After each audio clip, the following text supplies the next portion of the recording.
Okay, good evening, everyone. Thank you very much for joining Reform Nigeria Television on this evening of the 21st of December 2024. We have a very interesting topic that we want to discuss today. We want to talk about this young lady, 44-year-old lady, that is likely to someday become the Prime Minister of Great Britain. Her name is Kemi Badenoch. Uh, I essentially want to talk about a few things that you need to know about her and then try to transpose her story upon the Nigerian situation with the hope that we can learn a few lessons from that. Okay, I have my presentation and I just want to ask that you join up. My name is Deji Isufu. I'm broadcasting from the city of Ibadan, and I trust that your evening is going well, your weekend is going well, and that you are preparing to join God's people on the Lord's Day tomorrow.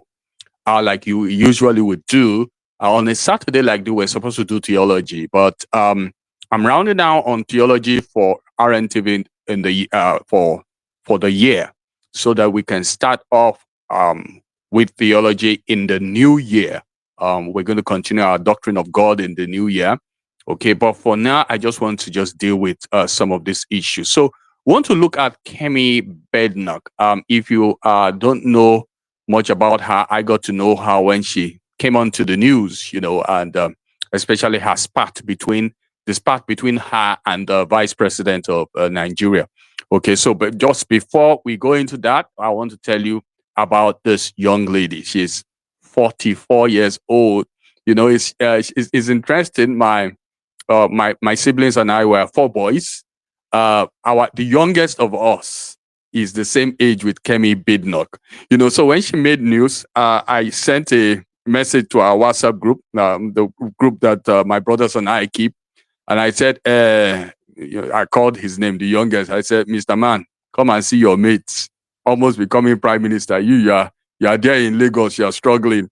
So the young man he said, waiting concern Agberu with overload. So basically I was just saying, look, all of us are here struggling in Nigeria. Omonuwa, the prime minister here. But that's that. So I want to talk about Kemi Badenoch today, and I hope you enjoy the discussion. I have a lot to say. I prepared my slides, and I just trust the Lord. So let's go straight to the person that we want to discuss about today, Kemi Badenoch. All right. So I gleaned a few things from the internet. These are all public information, So just to inform you about her, Kemi Badenoch was born 2nd January 1980 to her Nigerian parents. Her father was called Femi Adegoke. Her mother is Feyi Adegoke. The father was a GP, that's a general practitioner. The mother was a professor of physiology. She taught first at the University of Lagos, and then she went on to the United States to teach physiology. Kemi Badenoch's parents decided to go to the United Kingdom in 1980 to have her, to give birth to her.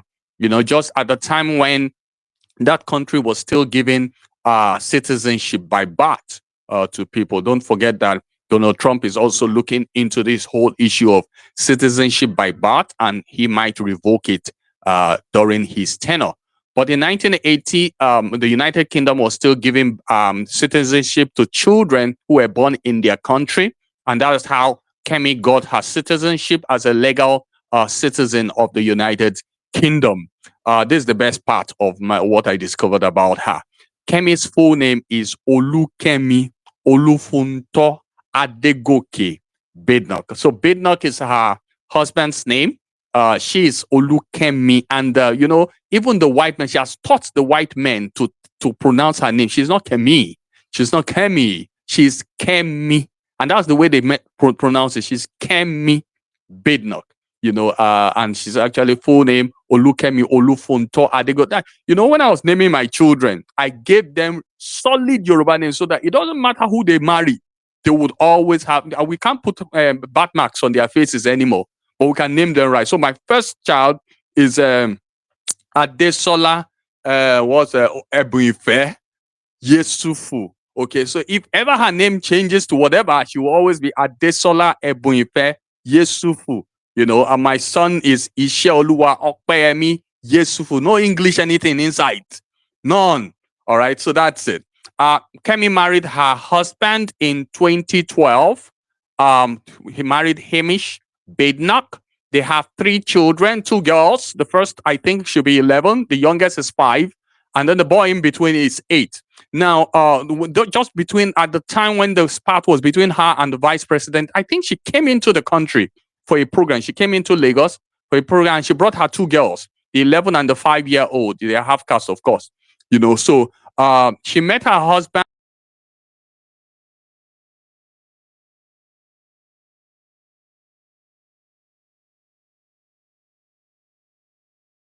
That you're hearing me because my internet is giving trouble, but please bear with me. I've had to even change so many things, but just bear with me.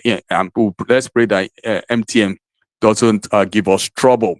Okay, so she met her husband at the territory party, and they hit it off. I listened to one of her interviews, and she said that when she met her husband, there was a lot of suspicion in between them, and she wasn't sure what the guy wanted, and the guy wasn't sure what she wanted.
All right, so we are back. I want to apologize profusely. I spent a lot of money to go from 4G to a 5G facility so that I can have good internet. And MTN can't give us good internet with 5G. These are some of the things that I'm going to touch about because I just think it's incompetence, pure incompetence. All right, so please forgive the internet service. So here we go. So Kemi has 2 girls and 1 boy. I was talking about the relationship between her and her husband. Okay, that's Hamish Badenoch. And the interviewer asked and said, okay, both of you are in the same party. So how come you are the one that is the leader of the party and he's not? She said this. She said that one day while I think they were married, and the husband told her, said that I suspect that you are better at this thing than I am. And at that time, he stepped back and began to support his wife forward. It is something that I'm working with British people right now, and it's something that I'm beginning to learn about them. In the Second World War, during the Second World War, I believe the president that started the crisis during the Second World War was a man called Chamberlain. I believe so. I can't remember the full name. No, it wasn't Chamberlain. Maybe Chamberlain. I don't know. Let's say Chamberlain. All right. So the person who started the crisis was the whole back and forth with Hitler was Chamberlain. And then what he did was that he was ill, and he said to the people in his party that he couldn't continue. He couldn't take Britain into war. That Britain needed a better person at war at a wartime for a presidency of a wartime leader. So he called 2 of his friends in, One of them was Winston Churchill. The other person was another person entirely. Okay. And he said that, look, that left to him alone, he would prefer that this other person other than Winston Churchill become leader of the party. Okay. And at that time, this other person who he chose said no, that he cannot lead Britain at war right now. He said he feels Churchill will be better at it. And he asked for Churchill to step in. And of course, Churchill did a fantastic job with leading Britain at war. So it's one of the things I've seen in Nigeria. Nigerians cannot recognize gifts. We have this tendency towards just seeking positions for ourselves. We can't recognize people who are better than us in certain areas. Okay, not because this man could not lead Britain at war, but he felt Churchill was more bullish and would do a better job. And Churchill indeed did a better job. Okay, so the husband recognized, said, look, you are better at this thing than I. And at that time, he began to support the wife. And today, she's the leader of the opposition. We're still going to get to it. Okay, but shout out to Kemi Badenoch for recognizing the gift in his wife. All right, so I had a comment from Dr. Moturaya Adetola. He said, well done. Thank you, sir. God bless you. Very soon, we have something cooking up with Dr. Moturaya Adetola. We're still in discussion. Okay, so Kemi Badenoch became the leader of the opposition. That is the leader of the Conservative Party in November 2024, just last month. She had been part of the party since 2005 when she was 25 years old. Okay, so that's really how she got into Nigerian consciousness. Okay, so she has been in government all this while. But the moment she became leader of the opposition, all eyes turned on her. Okay, and that means that one day she's going to very likely become prime minister. So Nigerians began to, the way we are now, Omowani, and they began to draw near to her, but she would respond to them. But for now, Kemi Badenoch became the leader of the opposition. That's the leader of the Conservative Party in November 2024. She had been part of the party since 2005 when she was 25 years old. She said, at that time, she just wanted to do something different. So she joined the Conservative Party and so on. Kemi is the first Black person to hold the office of the leader of the Conservative Party. The Conservative Party is the oldest party in the United Kingdom. I think it was back sometimes in the later part of the 19th century. We have the Labour Party, the Liberal Democratic Party, and so on. So the party I think that comes second in the polls is the one that becomes the opposition. Okay, and they are the ones that hold government to power, to power, or to the whole government responsible for everything. All right. So under Boris Johnson, who was also the leader of the Conservative Party and became prime minister, Kemi was parliamentary Undersecretary of State for Children and Families. After Liz Truss was appointed prime minister in September 2022, Badenoch was appointed Secretary of State for International Trade and President of the Board of Trade, and was appointed to the Privy Council. Okay, so now the Privy Council, I spoke about the Privy Council in my last broadcast, where I was talking about how Nigeria began to poo-poo law and order. The Privy Council is still is a body of legal luminaries that look into cases, and that they are respected all over the world. Okay, so in those days, even if the Supreme Court of Nigeria passed a judgment on a matter, and the matter is taken to the Privy Council, whatever the Privy Council says supersedes the Supreme Court. But Nigeria was plunged into a civil war because the Tafawa Balewa government did not respect the council or the decision of the Privy Council in overturning the decision of the Nigerian court that brought Akintola back to government in 1962. Okay, so that's how the country went into war, because we did not respect law. And since then, Nigerian government have always never respected law, or usually don't respect laws or court judgments that don't suit them. Okay, so I have here UK parties. I've mentioned that. So we go to I think I have 4 slides on Kemi Badenoch. All right, so we come to Yeah.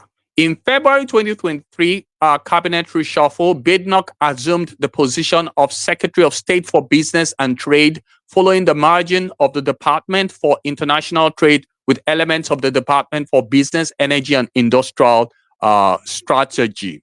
The former Conservative Party leader, Rishi Sunak, that's the young man, the man of Indian roots, contested the office against.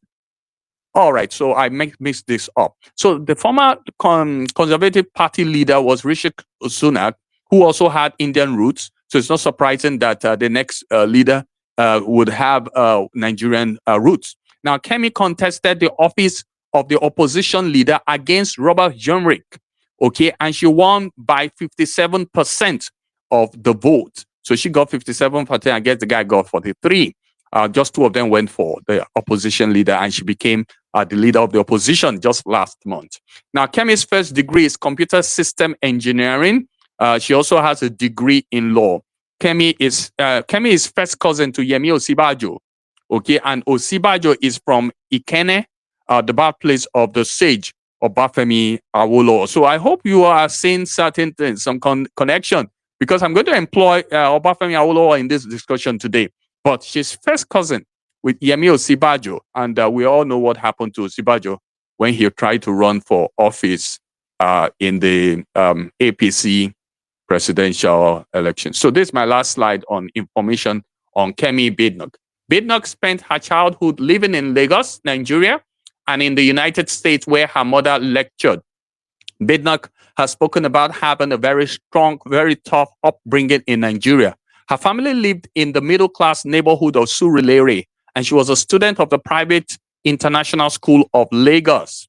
Badenoch has described her background as middle-class, but said in 2018, quote, being middle-class in Nigeria still meant having no running water or electricity, sometimes taking your own chair to school, and claimed that her family went through periods of poverty due to inflation. She returned to the UK at the age of 16 to live with a friend of her mother's, owing to the deteriorating political and economic situation in Nigeria, which had affected her family. During her parliamentary maiden speech, Badenoch stated that she was, to all intents and purposes, a first-generation immigrant. Okay, so now, this thing she said about running water, electricity, is something that those of us who grew up about that time, we can identify with. Right now, children of these days they've not seen any running water anywhere.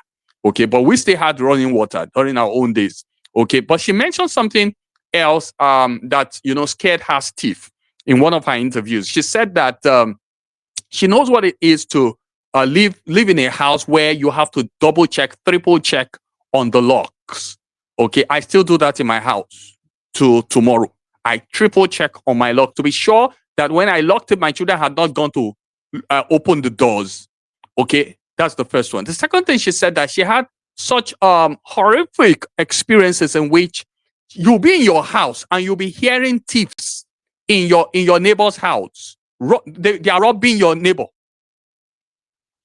Okay, you'll be hearing thieves not robbing your neighbor. Okay, so I don't know which Nigerian had not experienced that. All right, you'll be hearing your neighbor screaming, "Ole, ole, egbawa nkankan," And she said, here she is in a country where you could actually go to sleep without locking your doors. So that's Kemi Badenoch. So when she speaks, she's speaking from experience. She's speaking about somebody who has experienced Nigeria. Her father was a medical doctor. Her mother was a lecturer in physiology. But she said that at a point they found themselves in penury. And those people who know 1984 can experience, can testify about this. What's his name? El Rufai wrote it in his book. He said that in 1984, he was extremely wealthy. The reason was because as a surveyor, quantity surveyor, he made a lot of money, working for people, doing private business. But he said that in 1 month, the Nigerian currency deteriorated and all the money he had in the bank vanished. Whatever he had just vanished. It didn't go. It was just that the value of the country money came down. It's the same thing we're experiencing today. In fact, one of the things some of us have discovered is that if you are going to save your money in Nigeria, you can't save it in Naira anymore. You have to change it to dollars. It's the same thing that happened. So she said that I mean, a middle-class family that was living life well, enjoying things, almost in one night, they went into penury. That is Kemi, but that's the experience that she's having. So when she talks, she's talking from that experience. All right. So now the next slide I want to look at some of the things she has been saying. And I really want to do this. Okay. So we're going to take Lakini investment. I was reminded, my colleague, Shogo Faloy, I hope he can join. I was reminded that we should be taking Lakim investment at the middle of our broadcast. So Lakim investment are the ones that have made our broadcast possible. We got to a point anymore. We didn't have the resources. So Lakim investment came in, and since then they have been supporting us financially. They don't only make our broadcast here possible, they pay for my Zoom facility. They do so many things for me, and the least I can do, of course, is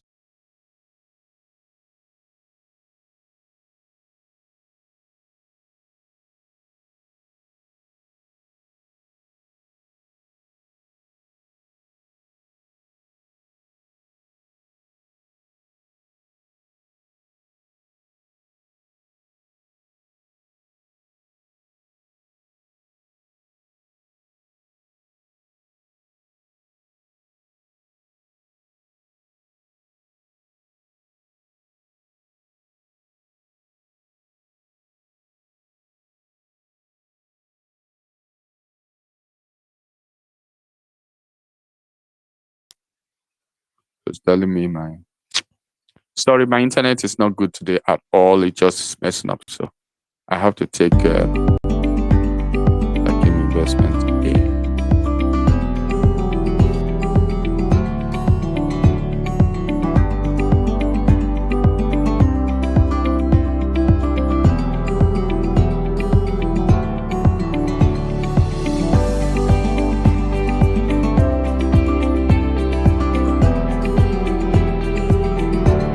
So this is the parlor section, the parlor area.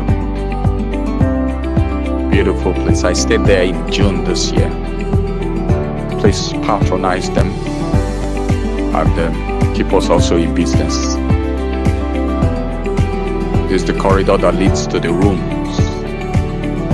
They have a UPS that's inverter.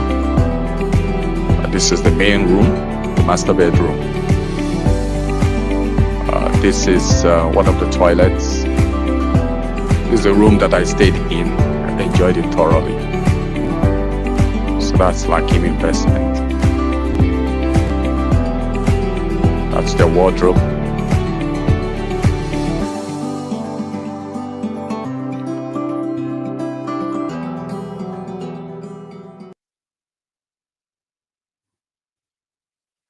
So for our crossover, we will be having Lakim Investments, the CEO, come to talk to us about the work and some of their plans for the new year.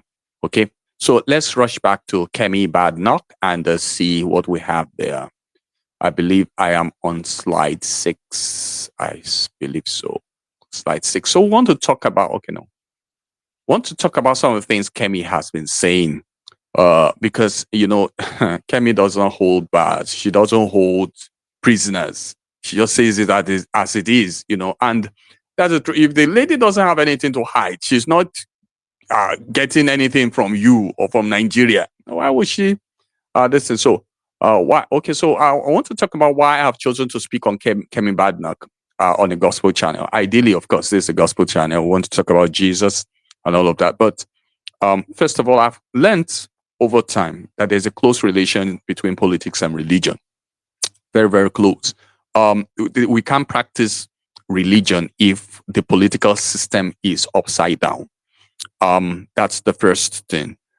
Secondly, the word of God says we should pray for our leaders. Jesus says we should watch and pray. That's what it means. When we watch, we keep an eye on what we're praying about. So we're praying about the political situation in our country. We want to keep an eye on it. We want to know whether God is answering our prayer or not. And then how should we pray? And so on and so forth. So I do not think that you can practice religion or talk religion properly and divorce it from the political situation in a land. That's the first one. Secondly, now the United Kingdom and the United States are become quite an example of what modern governance or modern political situation should be for us in our time. But they got all of those things from their Protestant ethics. Now, I have a lot of reform people come and they say, "Why are you being political? Why are you talking about political?" And then I look at these people and realize that many of them have not read their histories. The Protestant Reformation was closely bound with the political situation of the land. Closely bound. Okay. That was in the 16th century. By the time you were moving into the 17th century, civil wars were going on in the United Kingdom, okay, because of doctrinal issues. When the Arminians and the Calvinists went together at war, and so on and so forth. All right. So you realize that a lot of the things, as the churches were developing and growing in grace and in the knowledge of Christ, it was affecting the political situation in the land. And the churches, while they were not directly influencing the politics of the land, they were indirectly, because the pastors will preach on Sundays and they will insist that their representative, their parliamentarians and so on, do the right thing. In fact, there was a time that pastors would deny leaders, political leaders, communion because they felt that those people were not doing the right thing. Okay, so it's not possible for you to divorce politics from religion. Secondly or thirdly, this woman we're talking about, Kemi Badenoch, is very likely going to become the Prime Minister of Britain one day. And I think that we must prepare for it. Okay, so that's the reason why I brought this up, talked about her, I've given a little background on her. Okay, and so I just want to look at some lessons from the life of Kemi Badenoch. And I think I won't be too long on this broadcast today. So because what I think I'm going to spend some time on these lessons. Okay, so the first lesson, that there's the blessing and benefit of good education. Now you can take this for granted, but I'm going to go somewhere with this discussion. I was supposed to have quoted some of the things this lady was talking about. I think I skipped it. So let me go back a little bit. It's possible I might even have removed it. Her quotation. I think I skipped it. Yeah, I skipped it. There's some things she had a clash with the older. I skipped it. I have to look for it. Please forgive me. I think in the process of preparing the slides, I removed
Okay, so I say forgive me and forgive MTN. Thank you also for hanging on with us in spite of the challenges we're having with the internet. All right, so I want to look now at some of the things Kemi has been talking about. Some of the things the Nigerian political people have been having problems with. The first thing she said is, she said, I find it.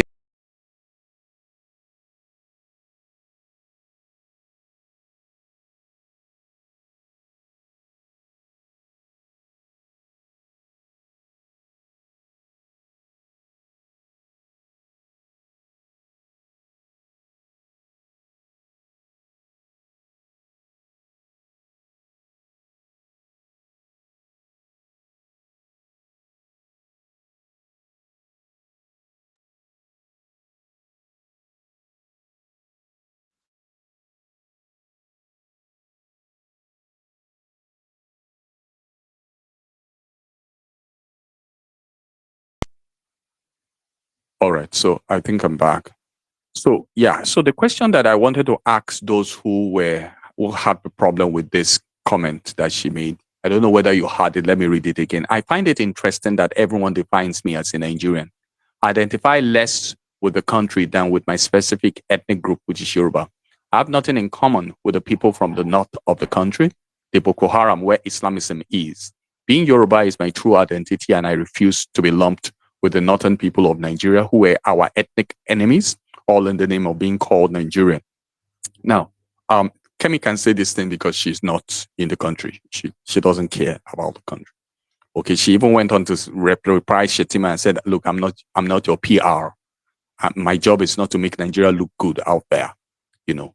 So that's the first one. The second one that we need to know is this. She said that, look, I identify with the Yorubas. That is my specific ethnic group. The reason is because her father is late now, but her father, before his death, became a champion for Yoruba nationalism, and I suspect very strongly that he sold those ideas to her, and you can't blame the man or Kemi Badenoch. Okay, so I'm still going to get back to the issue of our identifying with this thing, but there's a serious matter with this matter of Boko Haram and Islamism. There's a very serious matter. We can't wish it away. I'm still going to get to it when I start talking about the benefit of education. Okay, but she has a right to her opinion. Why? Because her father was championing Yoruba nationalism during his lifetime. I think the man died very recently, and she was talking about the fact that the passing away of her father was a big loss for her, but of course became a lesson for her. There's something else she said. She said, Britain is my country. I don't want it to become like the place I ran away from. Now, exactly what is wrong with this comment? What? Because I mean, I can understand Nigerian politicians having problems with this comment. But when I began to see somebody like Rufai Hosseini, who should know better, having problem with this comment, then I began to think that there's something wrong with all of us in this country. I mean, is everybody not running away from Nigeria? I mean, ask now. Is everybody not running away? Dr. Moturaya Adetola told me that the way Nigerians are streaming into Canada is the same way people were rushing away from Europe and running to America during the days between the First and the Second World War. The way Italians were running to America, the way Germans were running to America is the same way Nigerians are running to Canada now. And you say we are not running away. Are people not running away? So she said, Britain is my country. Is Britain not her country? Didn't they give her nationality when she was born? She got it by birth. And you are now having problems with that? Britain is my country. I don't want it to become like the place I ran away from. Please, what is wrong with that statement? Does she have to become politically correct because we're offended? Is something not wrong with all of us in this country? Are we not all running away? Ask now, are we not all running away from this country? And then you now say something is wrong with this country. I mean, with this statement. And then she has to, because she's now running to become prime minister, then she has to paint Nigeria. She has no duty to paint Nigeria right. You paint yourself right. You do the right thing as a country, and then others will see and they'll replicate it. I mean, I can understand the political class having problems, but when Rufai Hussaini and Arise are criticizing her for a comment like that, there's a problem with us in this country. Another comment she said, I grew up in Nigeria and I saw firsthand what happens when politicians are in government for themselves.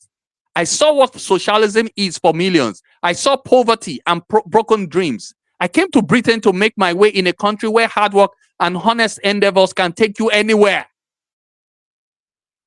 And some of us are here. You know, I tell my children, I say I'm an engineer. My wife is a medical doctor. I can show you the car we use. Benny, run down 1998 Camry. Benny, sir. And if not for me and my commitment to mission in this country, my wife would have left this country. And you say we are not running away. First hand, everybody, poverty. Everybody is running away. I'm still going to end with the what happened in Ibadan on Wednesday. Poverty everywhere. Why? Because politicians are not supposed to be in office, get into office because they think they have money. They buy everything. They buy everybody. And you said that we're not in trouble in this country. Kemi should be the one to now whitewashing your nonsense. Now, this is what the vice president of Nigeria said in response to a few things that Kemi has been saying concerning Nigeria. He said, Rishi Sunak, the former British Prime Minister, originally from India, never denigrated his nation of ancestry nor poured venom on India, Benny. Kemi Badenoch, the leader of the British Conservative Party, we are proud of her in spite of her effort at denigrating her nation of origin. She's entitled to her opinion. She even has the right to remove Kemi from her name. But that does not underscore the fact that the greatest black nation on earth is a nation called Nigeria. One out of every 4 black men is a Nigerian, and by 2050, Nigeria will surpass the United States and will be the 3rd most populous nation on earth. Everybody say congratulations. Now, Rishi Sunak will not pour venom on India because Indians are doing the right thing. They're doing the right thing. They don't have politicians that buy themselves into office.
Hello. Okay. So in case you are still with me, please, whoever knows MTN and their office, please let them, just call them. I can't do anything because MTN is messing up. Okay, so let's take Mr. Seems the internet again has gone bad. Okay, let's take Mr. Shetima's comment again. Reads and I quote: Rishi Sunak, the former British Prime Minister originally from India, never denigrated his nation of ancestry nor pour venom on India. Kemi Badenoch, the leader of the British Conservative Party, we're proud of her in spite of her effort at denigrating her nation of origin. She is entitled to her opinions. She has even every right to remove the Kemi from her name. But that does not underscore the fact that the greatest black nation on earth is the nation called Nigeria. 1 out of every 4 black men is a Nigerian, and by 2050, Nigeria will surpass the United States and will become. So that's it. So that's it. So Kemi should remove her name, and I don't know. When people are talking at different frequencies, is a problem. Somebody's talking at a higher frequency, you begin to argue at a lower, it's a problem. Okay, and it's difficult for me, myself, to even respond to it. But let's hear what Kemi said in response to what the vice president said. She said, okay, I think it was from a report from her spokesman. When asked about the vice president Shetima's comment, Ms. Badenoch's spokesperson said on Wednesday that she stands by what she says and is not Nigeria. She's not Nigeria's public relations representatives. Kemi speaks the truth. She tells us as it is. She's not going to couch her words. The BBC quoted her spokesperson as saying on Wednesday. So that's it. That's it. That's what she said. That's what she said. Ladies and gentlemen, I just pray the internet permits me to say some of the things I want to say. Because in recent times, I've been reading Obafemi Awolowo, and I have been more or less sitting down, almost cursing our leaders. The reason is this. See, the parliamentary system of government was formed in the United Kingdom after many years of war. The British used to have the monarchy, a man, a king, who will sit and he was Akbashewa. He would just say and everybody obeys. But with time, people began to develop resources. They began to have their own money. Okay, not only that in those days, I think in the West, people own lands and the land belonged to individuals, not to. So families were wealthy. And at some point, nobles came together and they said, look, the king cannot be talking to us anyhow. We are going to determine how our country will, because we have the money. That's what they said. So a system of nobility was put together, and those nobles called themselves the parliament. Even till now, in the parliament, you have the House of Lords in the UK, and then you have the parliamentary system. All right. From the parliament, you appoint a prime minister who runs government.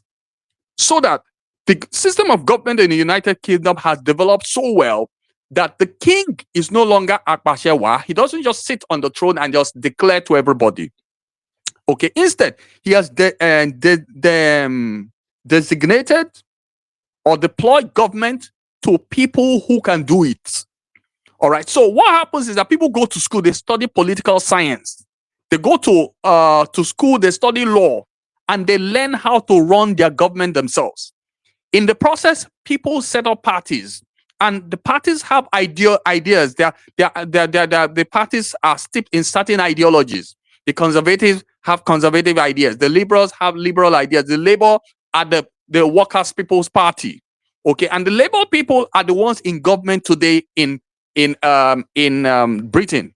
So that when the British were passing to us a system of government, they passed to us the parliamentary system in the sense that the person who comes to power, or the party that is in power will govern. But the party that comes second to it will be opposition. Okay? In the days of Obafemi Awolowo, when he left the Western region, before he left, in fact, when they were doing the 1959 election, the Western region of the government of the Action Group spent £10 million in northern Nigeria to campaign. They were telling Hausa people, vote for us, we will change your life. I'm still going to get to Shetima. Okay, they were telling them, we will change your life, we'll make things better for you. You know, Awolowo got a helicopter. When they didn't allow him to contest, he was flying over northern region, dropping leaflets. People were, and they were interested in voting, you know. But you know now how the thing goes in Nigeria and all of that. They didn't come to power. They didn't win. And even though they didn't win, they were content at being opposition. And they offered what opposition should do. They opposed the Northern People's Congress. They gave them a run for their money. Okay, every policy was held suspect. Every policy was criticized. And they continued at that. But of course, you know, they couldn't stand healthy criticism. And the next thing, just 2 years, they slammed the leader of the opposition in jail. And that singular incident plunged the country in civil war. That is what happened. All right. Now, when I'm going to church, I'm driving to church at Bodija here in Ibadan. You will see a divider. Now they've removed the divider. But in those days when the divider was there, from somewhere we call Kara to Bodija Market, it's a long stretch of the divide. You will see Hausa people sitting down there begging. They will be begging from morning to night, young, old, middle, all of them begging. And I'll tell my daughter, I said, look, if they had allowed Awolowo to rule this country in the 1960s, these people begging will not be begging today. It is as simple as that. So when this lady was responding to Shetima, that was what she was responding to the fact that this country had no plans for the Western region. Of course, the Western region was going to benefit from it. His plan was to reduce the gap between northern Nigeria and the Western region. As of 1970, Awo said that the difference between the West and the North was 150 years. He said he was looking for how to reduce the gap so that these people can go to school, they can get an education, they can better their lives. Instead of doing Babiala all over the place and doing Yankadede to one man, you can be your own Yankadede. That was the point he was trying to sell to these people. And that's the thing that Kemi is trying to make, the point. But they said no. So I told my daughter, I said, they are begging today because their forefathers made wrong decisions. It's as simple as that. You know? And while Kemi says she identifies with the West and with the West, Awolowo, till he died, insisted on the unity of Nigeria. That is why his party in 1979 was called the Unity Party of Nigeria. In fact, from 1946, 1951, when they backed the action group, the motto of the action group was unity by federation. So the unity that Awolowo fought for in the Nigerian Civil War and named his party after in 1979 was a unity he had always believed in.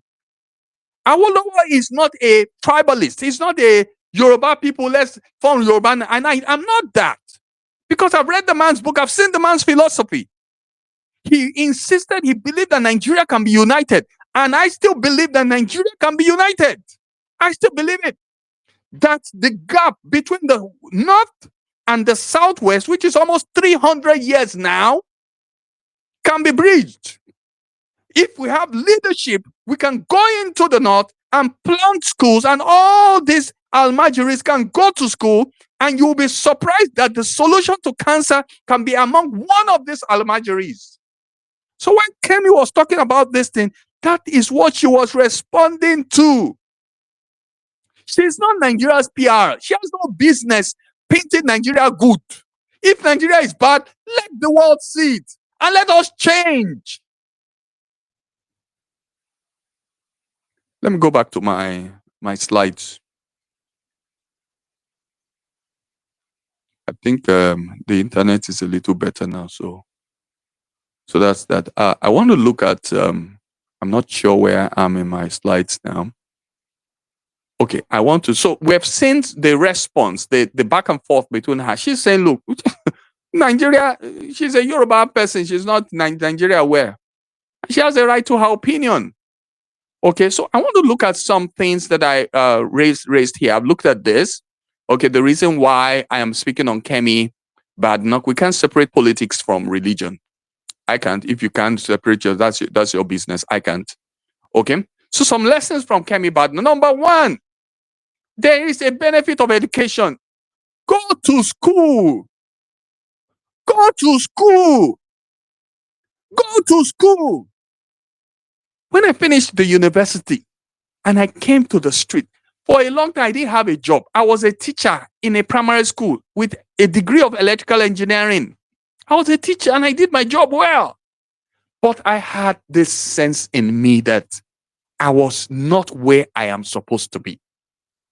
That I was a lot higher than where I am, but I humbly did the job. Because I believe scripture, the Bible says, humble yourself under the mighty hand of God, and in due season, the Lord will lift you up. Get an education. All these northern people, Boko Haram. So that's it. Get an education. The North should invest in education. Educate your young people. I can tell you in 20 years, everything will change. If you invest in education in 20 years, everything will change. Secondly, there is profit that comes from labor. Now, Kemi Badenoch labored hard. In 1996, when she went to the United Kingdom as a youngster, she went and she lived with her mother's friend in the United Kingdom. And her parents didn't have money. She said her father gave her the last £100 on him. I said, take. That is all the money he had. And she traveled. And when she got to the United Kingdom, she got a job with McDonald's. And that was how she struggled to see herself through education, see herself through school, and so on. There is profit in every labor. All this laziness. Please, let's stop it. There's a woman that comes to the front of my house. I know there's difficulty out there. I'm still going to end it with what's happening in the battle. She comes to the front of my house for the past like a week or two. She wants food. She wants this. She wants that. I have no problem giving her food. But I told my wife that the next time she comes, tell her that our compound needs cleaning. Let her sweep it. Let her help us with the grass. When she's done, I'll pay her for the job and I'll give her food. But I cannot give somebody food that would not work. Nigerians want free money. And I don't know where we got that mentality from. It's an evil thing. Thirdly, visionary parenting. Parents, what are you seeing in your children? You know, the Mr. Adegoke had seen that the Nigerian prosperity of 1980 was a mirage. It was a prosperity that came from over sale of oil, and that the whole place was full of money. And already by 1980, things were becoming difficult. He had sensed it and said, look, my wife is not going to have her children in Nigeria. They're going to have those children in the United Kingdom, so that when things get bad, at least the child will have another passport. She can go abroad and she can go and get a better life. And that's what she did. Visionary parenting. Now let's come to this issue of Boko Haram. I don't know what century Boko Haram people are. I don't know. But I suspect they're still in the 10th century. I don't know. And you know, the name Boko Haram means that the white man's way of living, the white man's knowledge and all of that is evil. It should be forbidden. If at this time when I am in my house, none of you know where my house is, I am broadcasting to the world. This is as a result of technology. And there are some people in our world today, the guns they are using is the white man that made it all. The internet they go to and they broadcast, the TikTok, the YouTube they use to spread their evil message is the Boko people that made it all. Okay, and they are now saying it is haram. Only I want people in your way. It's as simple as that. And if anybody does not know it, they should know it now. All right? Our soldiers are dying en masse to keep us safe. I hope you are praying for our soldiers. And we have people who call themselves Boko people, Boko Haram. I'm thankful to God that there are many Muslims in the Southwest that don't identify with it. And they can't because they see the blessing and the benefits of education. Western education. They even talk about the fact that their Quran says that they encourage you to go anywhere there's knowledge, go there. It was the numeration that we have today, 1, 2, 3. It was the Arabs that gave us. It's called Arabic numerals. They were the ones that gave us. So why is it that we cannot, if a region of the world is getting on in knowledge and doing this, why is it that we can't learn from such people? Because one day will come, we'll no longer be learning from UK and America anymore. Their own civilization would have gone down. By the time they would have given themselves to this woke madness, their civilization will go down. We'll have to turn somewhere else, maybe Africa. At that time, the world will be learning from Africa. So why not? Anywhere there's knowledge, anywhere that things will get better for us, go there, learn it. Why does Boko have to be haram? Because Boko are Christians. Why? And then they use the Bokos. Why are they not fighting with knives? Why are they not fighting with bow and arrow? Stupid people. How are they? Let me come to Obafemi Awolowo. Please, if you know anywhere you can find this man's book, go and find it and read it. I got all the written works of Obafemi Awolowo, but I'm just realizing that there are some of them I don't, some of the books I don't have. Read it. Particularly the one that was written on, I don't have it here. It's in my bag. Let me check. Yeah, it's there. Wale Adebanwi, HID. Get this book. Read it. It's an excellent work. Because you see, Awo towards the end of his life knew he was dying, and he wrote a lot on his philosophy, and he passed his message. You know, between 83 and 81, during the military, the man was just pointing out because he knew he was dying. He knew it. In March of 1987, he died. When did he die? Yeah, March of 1987. That was the year he died. He told them in church that he's dying. And he wasn't sick, but he said he's soon going. The man knew it. Get Awo's work, read it. My generation was cursed because somebody told us that we should read Kenneth Hagin instead of reading Awolowo. Please, if you have all the books of Kenneth Hagin, I give you permission, take all of them, put petrol on it, burn it. Kenneth Hagin, Kenneth Copeland, anything word of faith, burn it. David Oyedepo, anything word of, burn it. Burn it. I give you permission. Benny, burn the books. Buy Awolowo and buy life. And see a man who was a Christian and who was committed to the good of a nation. Read the man.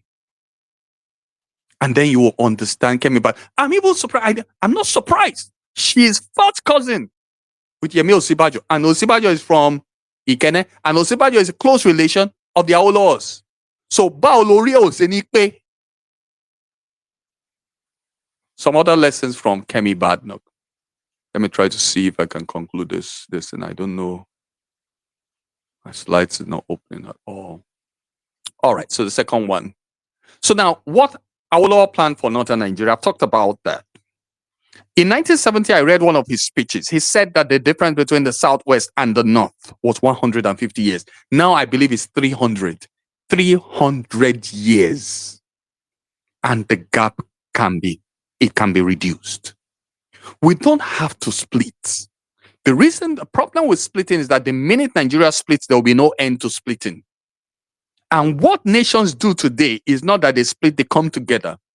In fact, Africa should begin to look towards coming together. African nations in West Africa should come together. African nations in the whole of should come together. What countries do is that they come together and they benefit each other trade-wise, economic-wise. That is what is happening in the European Union with the euros and all of that. So modern government or modern nations don't split. They come together. We work out our differences.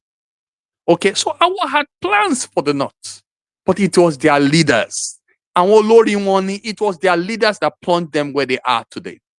So who is a true leader?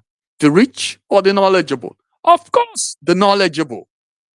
The person who has his head. Because what is happening in Nigeria now is that people are using money to buy themselves into government. In those days, what people do is that you see somebody who is knowledgeable, who is smart, who has the science of politics running in his vein, and a rich man backs him up. That's what they do. They back him up and they said, this man is going to deliver. But today, the rich is buying. And what is happening? In fact, Obasanjo has said, and I'm quoting Obasanjo now, Obasanjo said that the present government is capturing the Nigerian state. That's what Obasanjo said. He said the judiciary is going, the military is under them, everything. So that at the end of the day, we may end up with an emperor in our hands and not a government, or sorry, not a head of state. An emperor, somebody who will who will rule Nigeria till he's dead. We're talking about second term. We may have a third term in our hands with this government. Because they are buying everything. And that is what they're capturing the state. The same way they captured Lagos, they want to capture Nigeria. And we're all sitting down complaining about Kemi. Kemi is not our problem. Our problem is where it is, and we should fix it. Now, what do we do with Kemi's agnosticism? I'm bringing this one up because of people like my wife. My wife does not like Kemi Badenoch because she says she's an agnostic. So I told my wife, I said, so what do you want her to be? You want her to be what? Anglican with their gay bishops, or Pentecostals with their tiffin pastors? What exactly do you want her to be? People build their religion around example. If you want people to follow you, they will first of all look at your life. Benisa.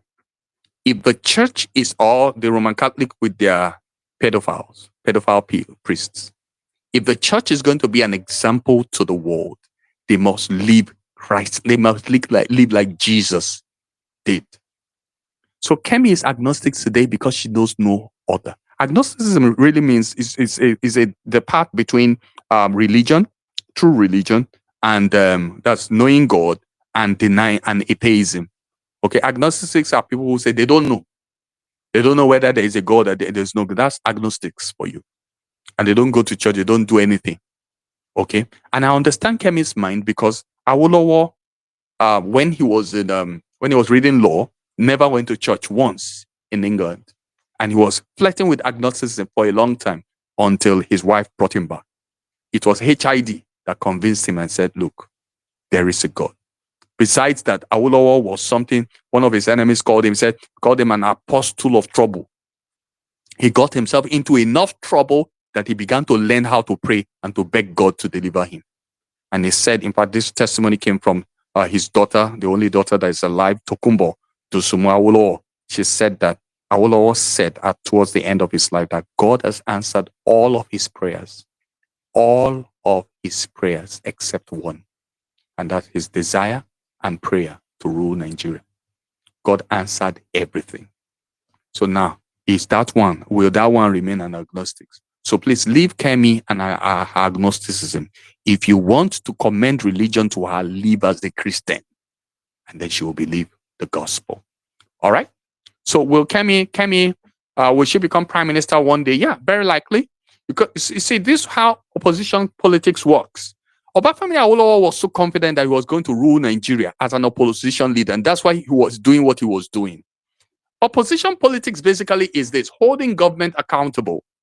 Okay.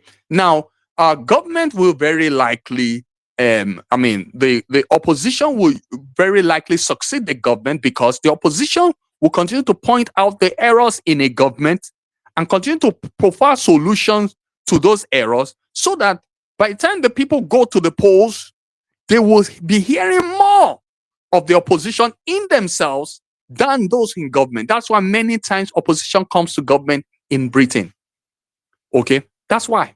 So there's a high likelihood she's going to become prime minister. And this is the benefit of it. You see, Britain today has so many things working for them, and it is because of their high level politics, the kind of politics they practice. In Britain today, if you are going to go into government and prime minister, they are paid so little.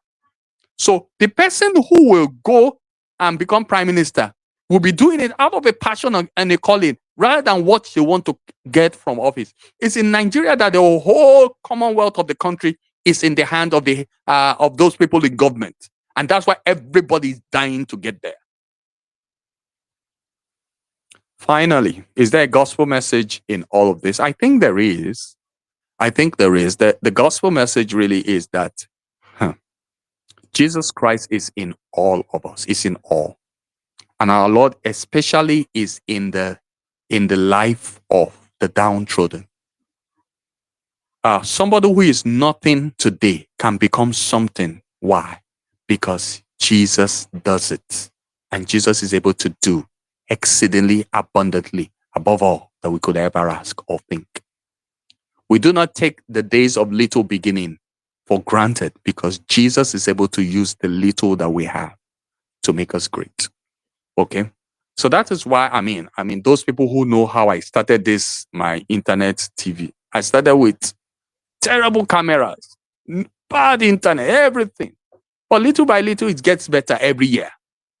Why? Because Jesus is involved in it. And one day, RNTV is going to go terrestrial. We're going to have our own television station. Why? Because we are broadcasting the gospel. We're doing gospel propagation, and the Lord is part of it. All right. So the same Jesus who raised a Kemi from McDonald's and take her to prime minister, not like some false leaders who said they worked in McDonald's, some Kamala Harris, but never did. This one really worked in McDonald's, and one day she'll become prime minister. The Lord is able to do, and so don't you shouldn't be discouraged. The gospel in it is that God is able to do exceedingly abundantly above all that we could ever ask or think, and that God is what we believe in through Jesus Christ. I've not finished my broadcast. I want to end with my last slide, and I want to call all of us to look at this. I'm sure we have seen this news item, the Ibadan tragedy of 18th December 2024, Wednesday, where 35 children were confirmed dead. That place is about 800 meters away from my house, very close by here. In fact, I didn't know what had happened. I had a meeting with some people that Wednesday morning. And after the meeting, because the meeting is close to my house, I walked down and I walked towards this Islamic place. And I saw people running all around. Ambulance, what is happening? What is happening? And they said, there was a stampede. Some people, and I didn't know it was that serious until later in the night. And I was just thanking God because my son is so inquisitive. He could easily have left the house and gone there, but God restrained him, and thank God we're not crying today. So here we are in 21st century Nigeria. Somebody came from somewhere and said they want to give Ibadan people gifts, largesse for Christmas. Come. She's a politician. And people came from as far as Oshogbo, from as far as Shaki or your town. I'm thinking that money for transport, you could have even used it for something else. The money with which you will come and go, you could use it for something else. But they came from that far. And by 5 a.m., Islamic, which is a school close by here, and it has a very big compound. The place was filled up by 5 a.m. 5 a.m. The organizers probably did not realize they're going to have that many people. And I suspect in the process of trying to get some gifts to some people rushed. There was a stampede and children were trampled and 35 children died.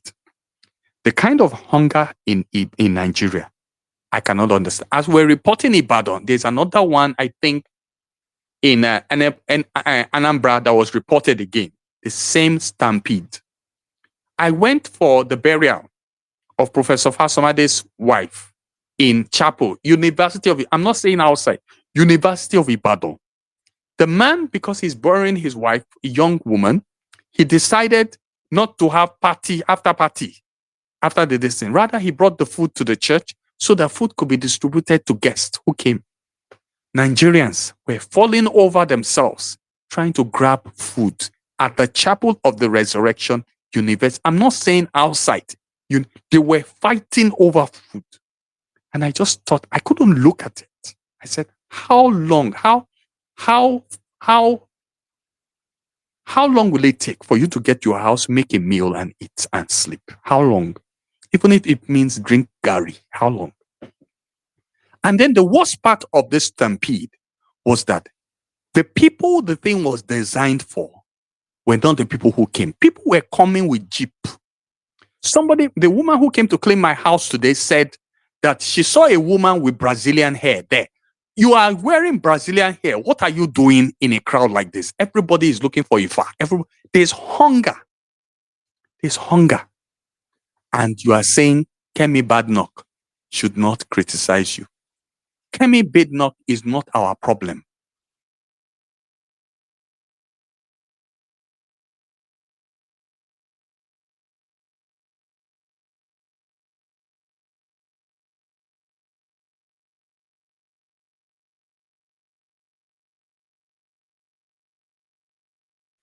Kemi Badenoch is not our problem. Our problem is good governance. That is it. That is it. People who are not supposed to be in office, allow those who can govern to govern. Money should not buy office. Benny, we're not in the 16th century. Money should not buy office. Look at people who are better than you. Just like, excuse me. Just like Badenoch's husband. So I said, you are better in this thing than me. And she said, I encourage the wife to go ahead. And she's doing a better job. For my reform people who may think there's a problem with women leadership and say, why is a woman the one ruling Britain? I'll explain why. See, every time a woman comes forth in the scriptures to take office and to take leadership, it is a judgment on men. That is how Deborah came to office. A judgment on men. When men don't do what they are supposed to do, women come forth.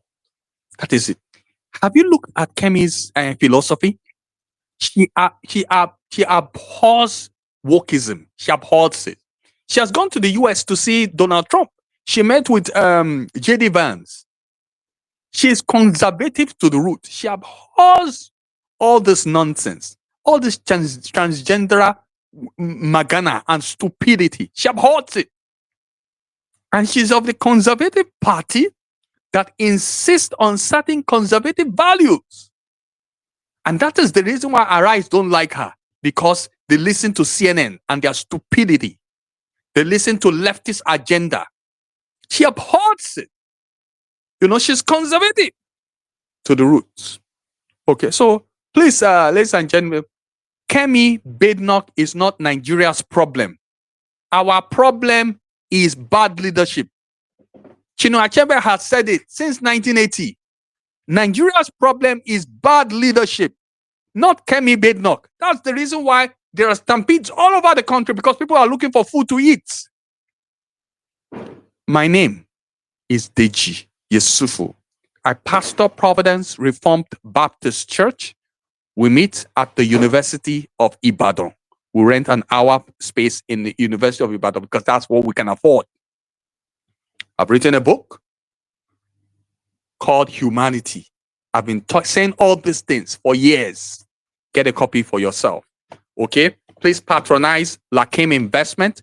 They're the ones that are keeping me in business. When everybody left me, Bola Said did not go. Stood with me through Lakem Investment. Okay? And I also want to thank all those who have stood with the broadcast. By God's grace, next week, we're going to have a broadcast. We want to respond to this issue of Jesus is not God or Jesus is God thing that the people put out at the mosque recently. Okay, that's our fourth. Dr. Adetola and a Reverend Father are going to come to speak about it, because we agree with the Roman Catholic Church on that point of doctrine. Okay, I want to thank you very much for joining my broadcast. Please be with us again for Wednesday, 7 p.m. Subscribe to our channel, share the video, and God bless you. Go to church tomorrow, please. Go to church tomorrow.